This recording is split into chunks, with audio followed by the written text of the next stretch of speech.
For thousands of years, the people of China called their land Zhongguo, which means Middle Kingdom. This name was not just a word. It showed how China saw itself in the world. China was surrounded by vast deserts and tall mountains. These natural barriers made China somewhat separate from other places. Because of this, Chinese civilization grew in its own special way. People in China believed their culture was unique and that their land was the center of human civilization.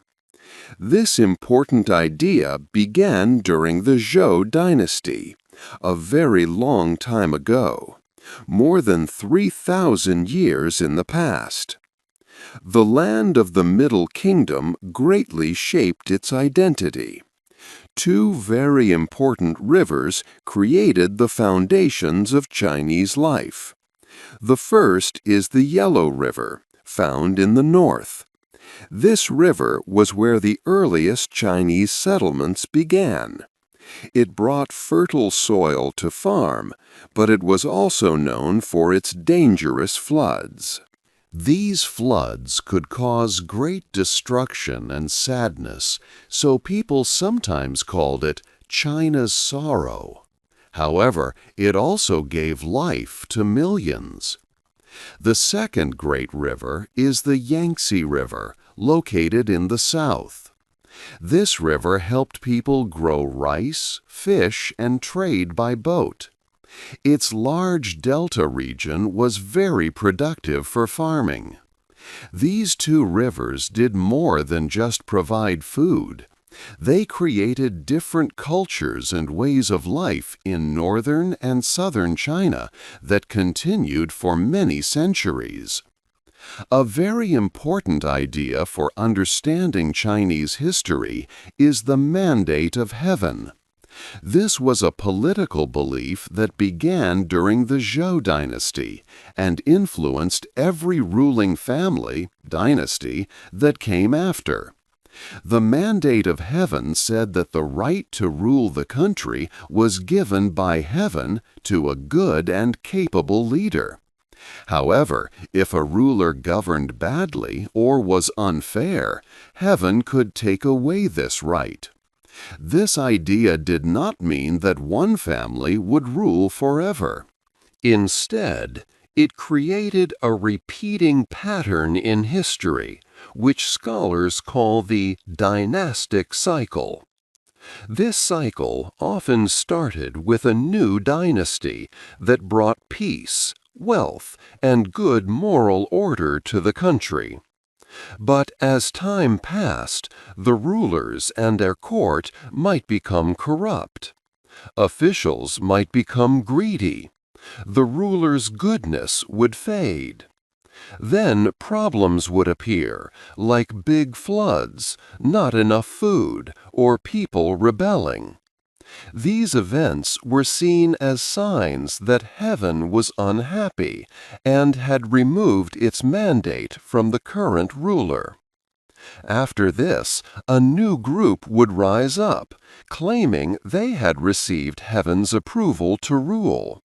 This would start a new dynasty, and the cycle would begin all over again. This strong idea helped explain changes in power and shaped how Chinese people thought about their leaders and their own history for nearly 2,000 years. 2. Early times. The first clear Chinese civilization began a long time ago. This was the Shang dynasty, which started around 1,600 years before the Common Era. It grew along the Yellow River. Kings ruled this land. They talked to the gods using special objects called oracle bones.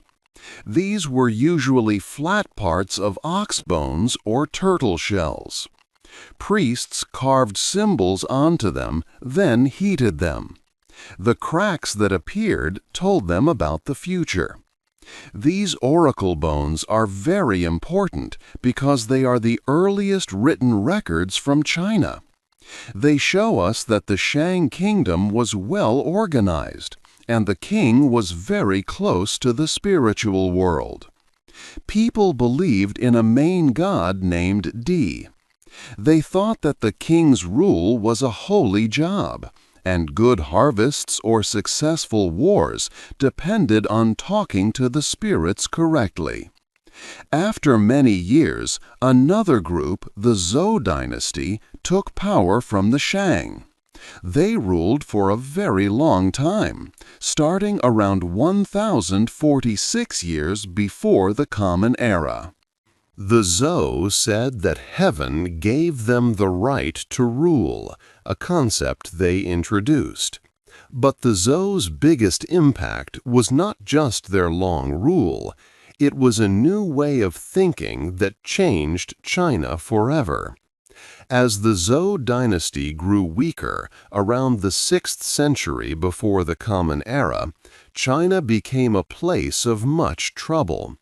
The country broke into many small states, and these states fought each other often. This difficult time is known as the Warring States period, lasting from about 475 to 221 years before the Common Era. During these chaotic years, people began to think deeply. Many thinkers and philosophers appeared. They asked big questions about how society should work, what is right and wrong, and what it means to be human. From these discussions, three main ideas or schools of thought became very important. These were Confucianism, Taoism, and legalism. Each offered different answers to the problems of the time. These ideas shaped China's government and culture for thousands of years. The first idea was Confucianism. It was started by a wise man named Kong Fuzi, also known as Confucius. He taught that people are good by nature. He believed that society would be peaceful if everyone had proper relationships and acted with kindness. A key part of Confucianism was filial piety. This means showing great respect to parents and ancestors. Confucius said this was the base for all good actions. If a ruler was kind and good, his people would also be good.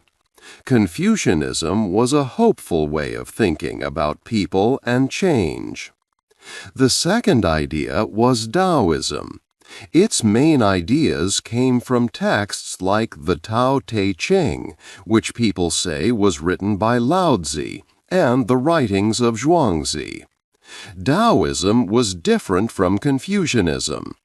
It did not focus on rules for society. Instead, it told people to follow the natural flow of the universe, called the Tao, or the Way. Taoist thinkers believed that trying to control everything too much caused problems. They thought that too much government was bad. True wisdom was found by understanding nature and going with its flow. They talked about Wu Wei, which means non-action or effortless action. This meant acting naturally, without forcing things. Taoism valued things that were natural and simple, not things that were heavily changed or controlled. The third main idea was legalism. Legalism had a different view of people. It said that humans are mostly selfish and will only do things for rewards or to avoid punishment. Shang Yang started these ideas, and Han Fei later developed them more fully. Legalism believed that a strong country needed clear and strict laws that everyone had to follow. The ruler should be powerful and keep his plans secret. People in the government should be chosen for their skills, not for being good or kind. Legalists thought that morality was not as useful as strong laws. They believed a strong country would last through strict rules, clear ways of doing things, and fear of punishment. This way of thinking, though it seemed harsh, was very good at making the government strong. These three philosophies did not just fight against each other. Over time, different parts of them were used together by later Chinese rulers. They created a special way of thinking in China. This included balancing moral leadership with strict laws, living in harmony with nature while also improving society, and finding a balance between individual goodness and systematic rules. The fact that these different ideas all started around the same time and continued to be important for centuries shows a unique way of thinking in China. People were open to different views and often used them together. 3. The First Big Empire. The Warring States period, a time of great fighting, finally ended in 221 BCE. A powerful leader named Qin Shi Huang brought all the separate states together. He became the first emperor of a united China. This new empire was called the Qin dynasty. Qin Shi Huang believed in legalist ideas. This meant he wanted a very strong government with clear, strict laws for everyone. To unite the land, he made many important changes. He made all weights, measures, and money the same across the empire. This helped people trade easily.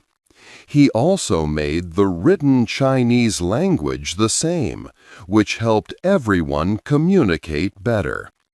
Qin Shi Huang ordered the building of many roads. These roads connected different parts of his big empire. This made it easier for his government to rule and for goods to travel. He also linked together older walls that had been built by different states. These joined walls became the start of what we now call the Great Wall of China. It was a huge building project meant to protect the northern border. Qin Shi Huang had another famous project, the Terracotta Army. He wanted an army to protect him in the afterlife. So he ordered thousands of life-sized pottery soldiers, horses, and chariots to be made and buried with him. These amazing clay figures were discovered by chance by a farmer in 1974. Each soldier has a unique face and armor. The Terracotta Army shows how skilled the Qin people were at making things and how much power the emperor had.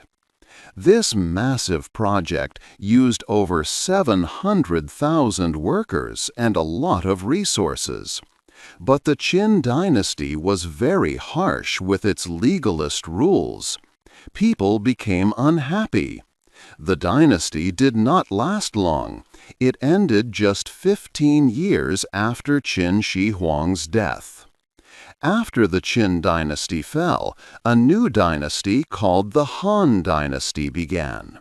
This was around 202 BCE. The Han dynasty lasted for over 400 years, until 220 CE. It was much more successful and influential than the Qin. The Han emperors learned from the Qin's mistakes. They kept the strong, organized government that Qin Shi Huang had created, but they also used Confucian philosophy. This meant they tried to rule with virtue and set a good example for their people, instead of just with harsh laws. This blend of strong government and moral leadership became the main way Chinese emperors would rule for many centuries. During the Han Dynasty, a very important trade network was started. It was called the Silk Road. This road was not one path, but many routes that went from China through Central Asia all the way to the Mediterranean Sea.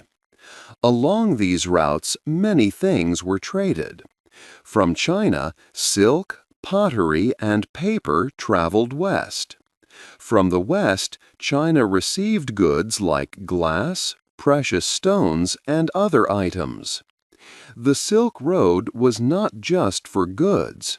It also helped ideas, technologies, and religions move between the East and the West. For example, Buddhism came to China through the Silk Road. This network helped connect China with many other parts of the world, showing that China was not isolated, but actively traded and exchanged culture with other civilizations. The Silk Road helped spread Chinese inventions and brought new ideas into China, shaping its culture and development for a long time. 4. The Golden Years. The Tang Dynasty ruled China from 618 to 906 CE. Many people call this time China's Golden Age. It was a period of great culture and art. The capital city was Chang'an, which is modern-day Xi'an. Chang'an was the biggest and most modern city in the world back then. More than 1 million people lived there. People came from many places, like Central Asia, Persia, and India. The city was open to different cultures. Emperors sometimes wore clothes from Turkey, and rich people used hairstyles from Persia. You could hear many languages and different kinds of music in the streets. During the Tang Dynasty, poetry was very important. It was the best time for Chinese poetry in history.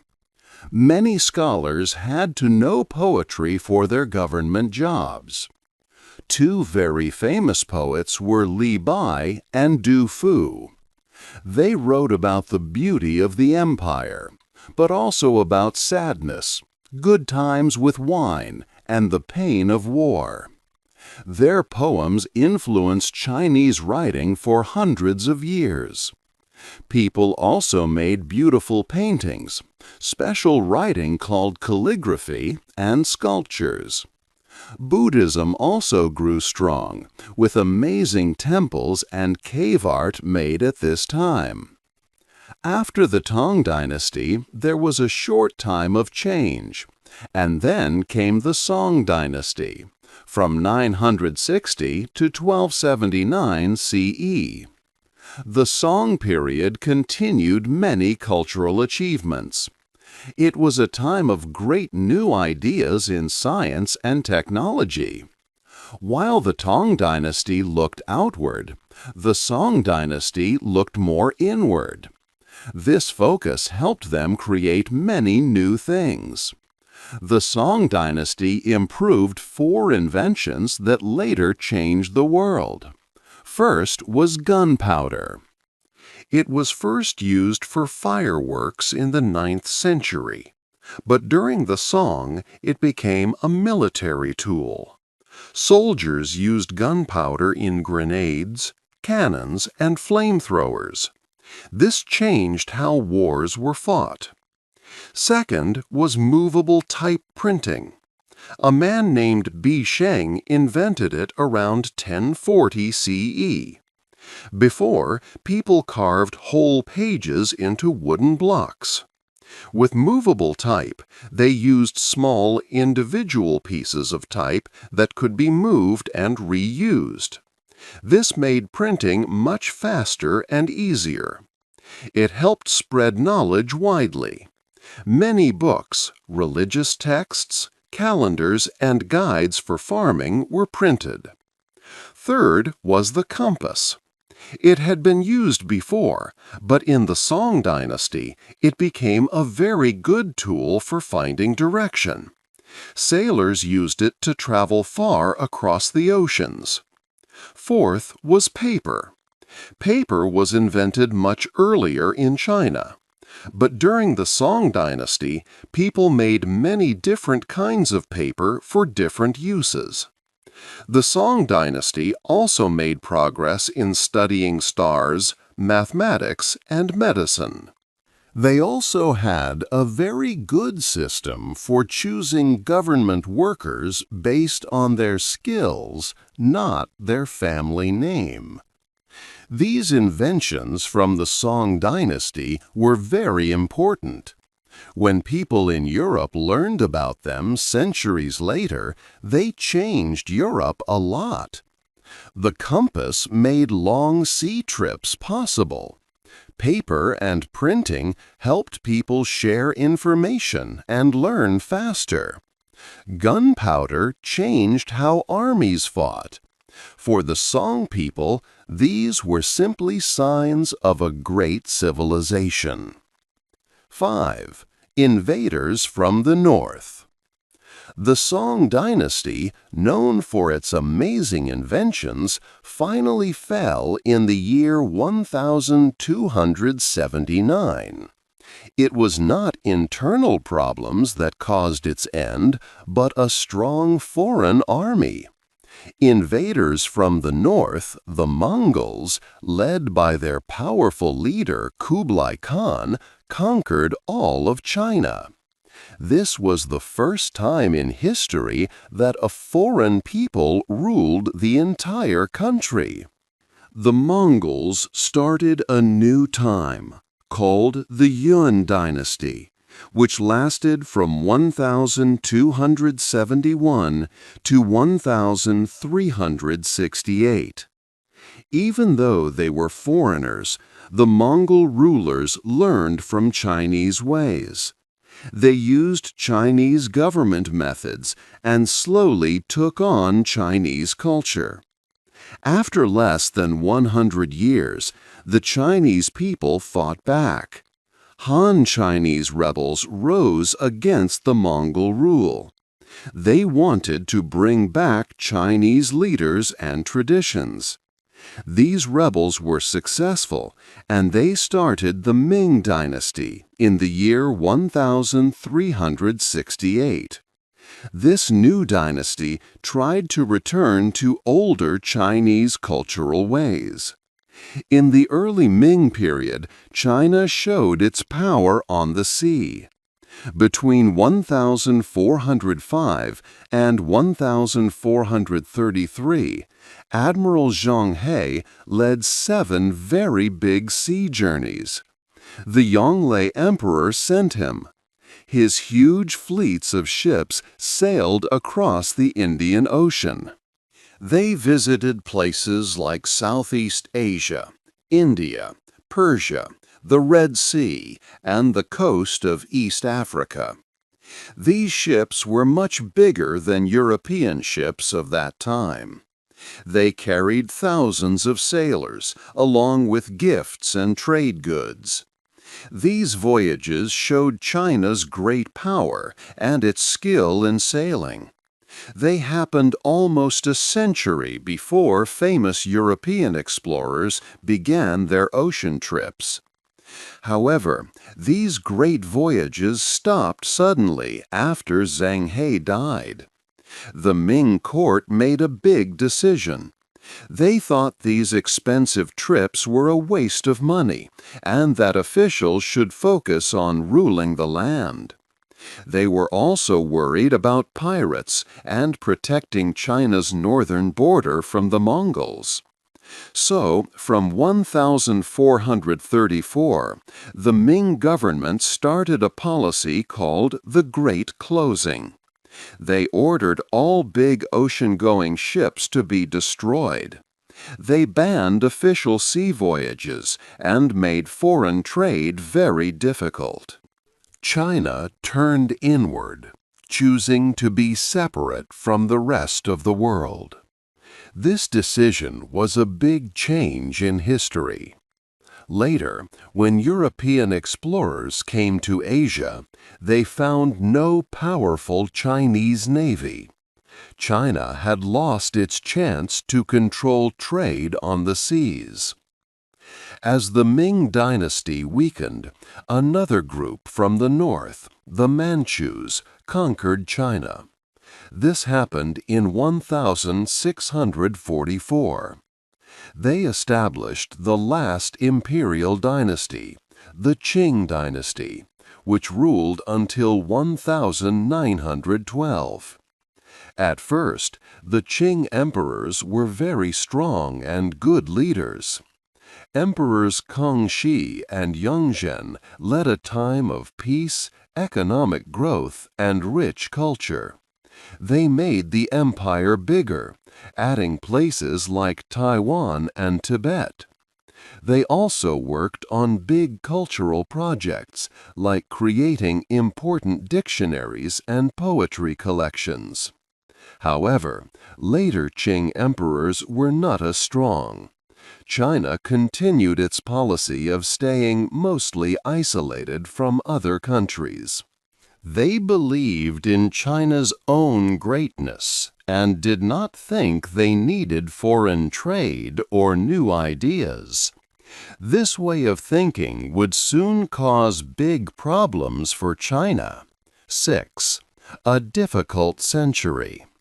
The Qing dynasty, which was the last dynasty, became very weak in the 1800s. This was a time of great trouble for China. It started what many Chinese people call the Century of Humiliation. This period lasted from about 1840 to 1945. The first big problem came from British traders. They illegally brought a drug called opium into China. Many Chinese people became sick and addicted to this drug. It also caused a lot of silver money to leave China. The Qing government tried to stop this. In 1839, they destroyed many warehouses full of opium. This made Britain very angry. Britain then sent its powerful navy to China. This led to the First Opium War, which lasted from 1839 to 1842. China's old army was not strong enough to fight against the modern British ships and weapons. China lost the war. After the war, China had to sign a bad agreement called the Treaty of Nanjing in 1842. This treaty made China give Hong Kong Island to Britain forever. It also made China open 5 important ports for foreign trade and pay a lot of money to Britain. These were unequal treaties because they were not fair to China and made China lose some control over its own land. Later, there was a second Opium War from 1856 to 1860. This time, both Britain and France fought against China. Foreign armies even burned the beautiful Summer Palace in Beijing, the capital city. China had to open even more ports and give more land. These wars showed how weak the Qing dynasty had become and made many Chinese people feel ashamed and angry. They realized that their old ways were not working anymore. The Qing dynasty could not change fast enough to become strong again. After more than 2,000 years of emperors ruling China, this long history finally ended in 1911. A big change, called the Xinhai Revolution, overthrew the Qing dynasty. A new government, the Republic of China, was started. The leader of this revolution was Sun Yat-sen. He hoped for a modern and strong China. He had three main ideas: for China to be a united country, for people to have rights, and for everyone to have a good life. However, after the revolution, a powerful general named Yuan Shikai took control. He became like a dictator and even tried to make himself emperor. When Yuan Shikai died in 1916, China's central government became very weak. This started a chaotic time known as the Warlord Era, from 1916 to 1928. During these years, different military leaders, called warlords, controlled various parts of China. They often fought each other, bringing much suffering to ordinary Chinese people. There was war, crime, and economic hardship across the country. While China was weak and divided, a nearby country, Japan, had become very strong and modern. Japan began to invade Chinese land. The Second Sino-Japanese War started in 1937 after an event called the Marco Polo Bridge Incident. Japanese forces, with their modern weapons, quickly took control of many cities in eastern China. The Chinese government had to move its capital city to Chongqing to escape. During this war, Japanese soldiers did terrible things to Chinese people. For example, in 1937, during the Nanjing Massacre, Japanese troops killed tens of thousands of Chinese soldiers and many innocent people. This was a very dark period. The war with Japan lasted until 1945, when the Second World War ended and Japan finally left China. But China was left very damaged. Its economy was broken and its people were tired. The country was still divided, setting the stage for more conflicts. 7. A new China. After the Japanese left China and the Qing dynasty ended, two main groups fought for power. One was the nationalists, led by Chiang Kai-shek. The other was the Chinese Communist Party, led by Mao Zedong. This fight was called the Chinese Civil War. It lasted from 1945 to 1949. The Communists had strong support from farmers and used good plans for fighting. The nationalist government, however, was weak and had many problems. In the end, the Communist forces won the war. The nationalists had to leave mainland China and went to the island of Taiwan. On October 1, 1949, Mao Zedong announced the creation of the People's Republic of China. This was a new beginning for the country, bringing unity after many years of trouble. However, the first years under Mao Zedong's leadership proved very difficult and brought great suffering to millions of Chinese people.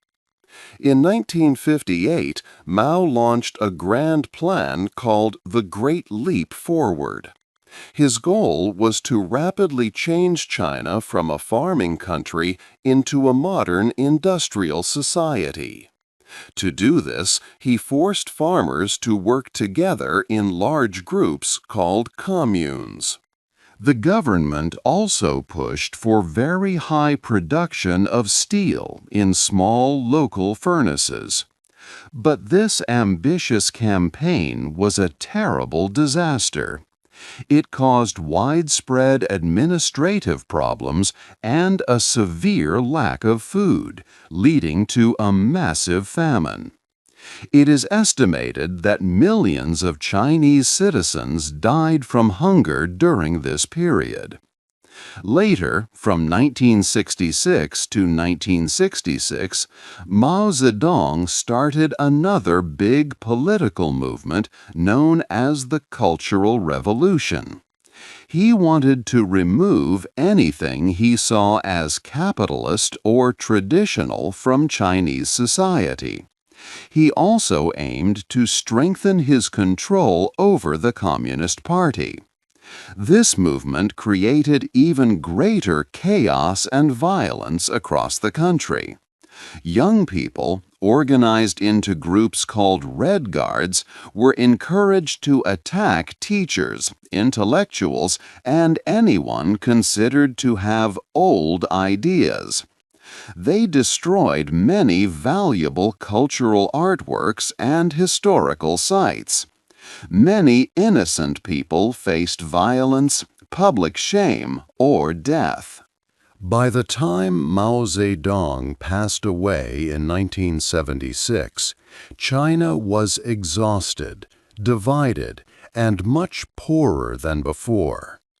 The promises of the revolution felt broken for many. After Mao's death, a new leader, Deng Xiaoping, came to power. He was a practical man who had been in trouble during Mao's reign. In December 1978, Deng started new ideas for China's economy.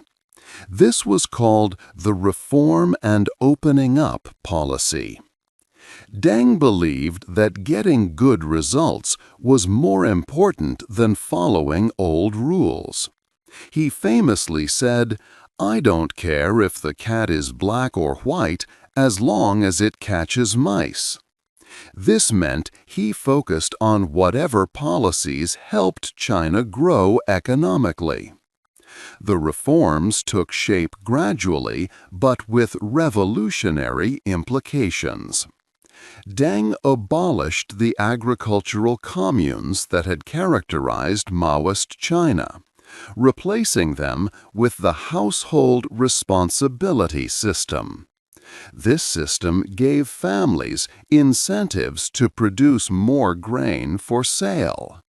This simple change helped farming greatly and increased food production almost overnight.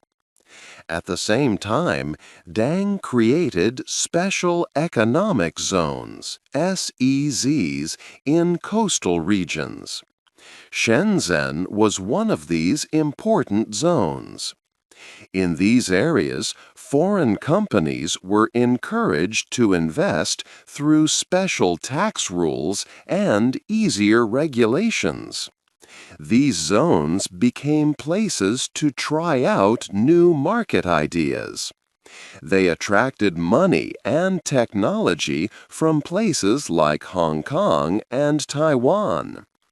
Deng Xiaoping even made a special trip to southern China in 1992 to show that he was still committed to these economic changes, even if some people in the Communist Party did not agree.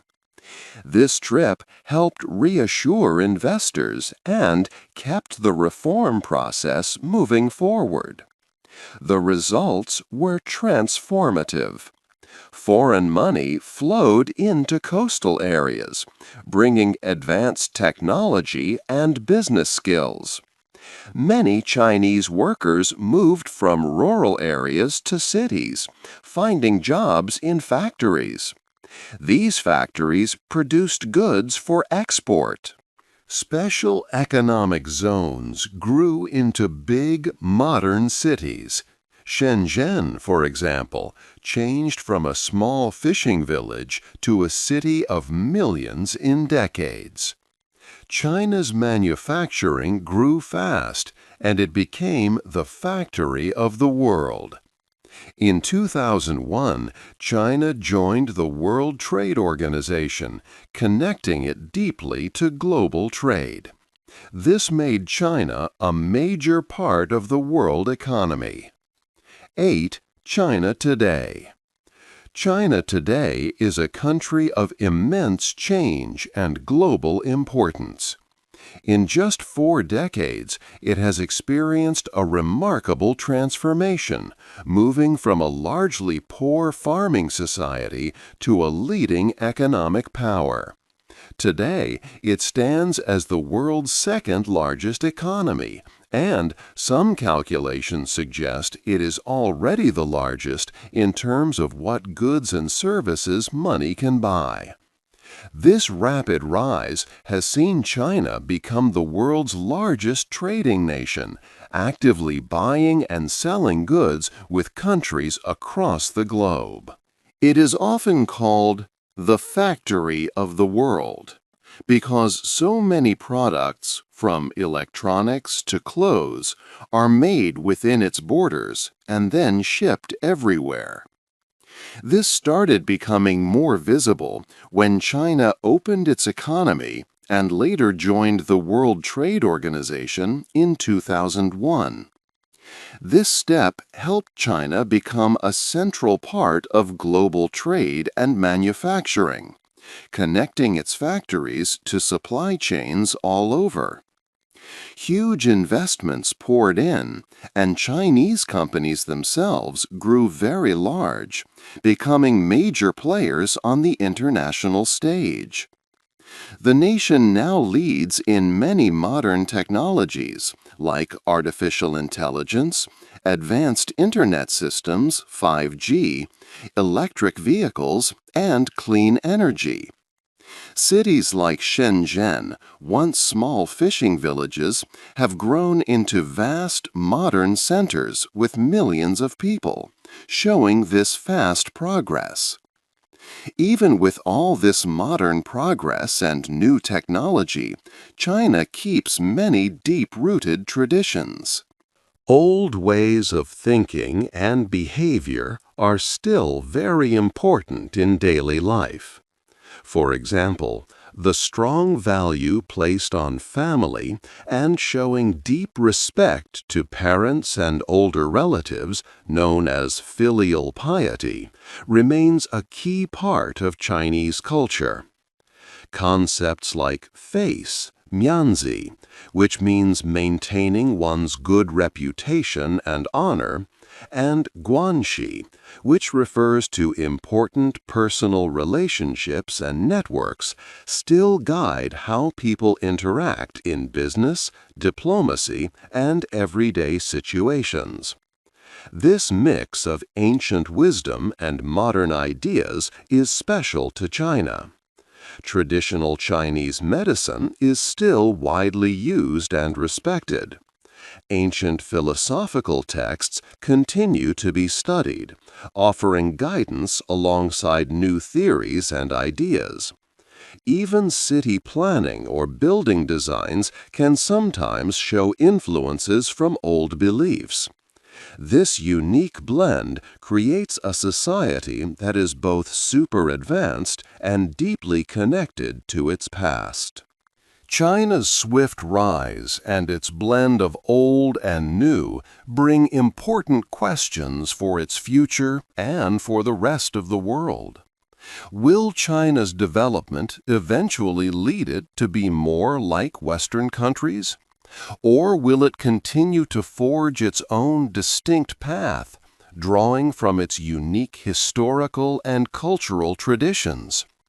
The country faces various challenges as it continues to grow, but its long history of 5,000 years shows an amazing ability to adapt, survive, and renew itself after difficult times. After a period that Chinese people call the Century of Humiliation, China has returned to a central position in world affairs, much like it was for most of its history. The future of China will greatly impact everyone on Earth. How do you think China's deep traditions will guide it as it navigates the challenges of the 21st century? Hey there! Just a second before you go. If you learned something new today, please give this video a like, write your thoughts in the comments, and subscribe to the channel. It only takes a second, and it really, really helps to create even better English videos for you. Your support means the world. Thank you.